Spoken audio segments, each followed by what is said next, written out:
الإخلاص، الرياليتي.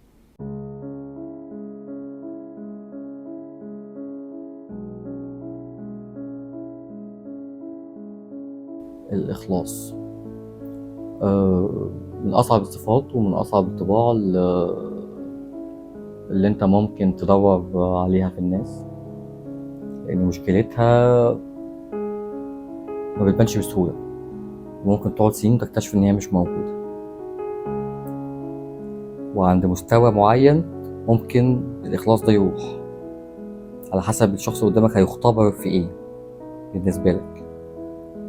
فالإخلاص من وجهة نظري أنا هو الولاء التام والمطلق رغم كل الاختبارات اللي ممكن تيجي على الشخص في نقط ضعفه ناحيتك،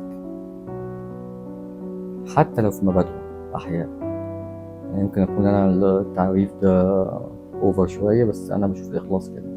لو فكرنا فيه قيمة حقيقية، هو إحنا كلنا بنعيش على فكرة بندور على الإخلاص.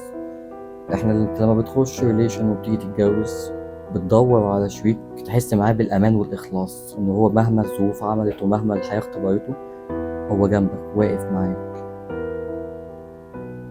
بس صفه صعبه وعند مستوى معين من اختبارات الشخص ممكن يسقط في الامتحان بتاع الاخلاص، وعلى حسب كل واحد بالنسبه له الاخلاص في حته. يعني الاخلاص ده بالذات تعريفه ممكن يختلف من شخص للتاني.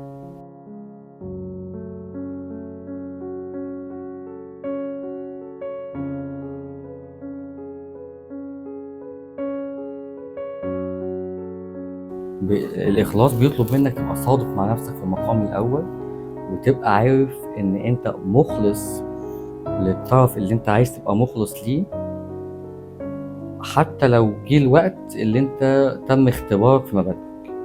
فلازم تبقى صادق مع نفسك وكلير جدا، يعني إن أنت خلاص أنت معاه للآخر، على بقى الصعب، على الحلو، على هكسر مبادئ الأخ، أنت مخلص للآخر. عشان كده هو صفة صعبة، لأن هي ممكن يعني تكسر مبادئ كتير عشان الشخص اللي قدامك، بس يا ترى هو في الآخر هيطلع يستحق ولا لأ؟ سؤال مطروح. كل ما بنحاول نفهم الإخلاص بنوصل لرحلة طويلة قوي، لأن هو للأسف عشان نفهمه مع نهاية حياة طرف من الطرفين، إثباته مع انتهاء حياة طرف من الطرفين، فخلاص الشخص ده كان مخلص ليا طول حياته. لما طول ما الطرفين عايشين بيفضل فيه إن ممكن حد يخون، ممكن الإخلاص حاجة مش ما تقدرش تعتمد إن هي موجودة على الدوام مع أي طرف أنت ممكن تبقى حاسس إن هو مخلص ليك. الولاء من أصعب الصفات، من أصعب الصفات. ليه بندور على الإخلاص؟ كل حاجة إحنا بندور عليها، أنا كموسى مثلا أنا بشوفها إن هي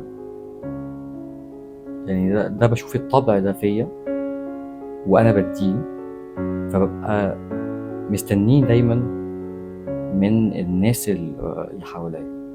وده مش دايما صح عشان نبقى صراحة، لأن مش دايما الناس هتقدم لك اللي أنت بتقدمه، ومش دايما الناس هتطلب منك إن أنت تقدم حاجة كبيرة زي الإخلاص. فما تجيش بعد كده تلومهم إن هما معرفوش يقدموها ليك. الإخلاص إذا لم يتم اختباره فيبقى أنت معرفتش قيمته. كلنا كويسين مع بعض طول ما احنا الحياة حلوة، طول ما احنا مفيش امتحانات. الإخلاص زي ما قلت هو تعريفه بيختلف من حد للتاني، بس أنا بشوفه هو إحساس. الإخلاص هو إحساس بالانتماء. الطرف التاني أو أنت منتمي للطرف اللي قدامك على الدوام رغم الاختبارات، حتى إذا تم اختبار مبادئك. فيا ترى انت هتضحي بمبادئك مقابل الاخلاص، ولا هتضحي بالاخلاص مقابل مبادئك؟ انت اللي تجاوب.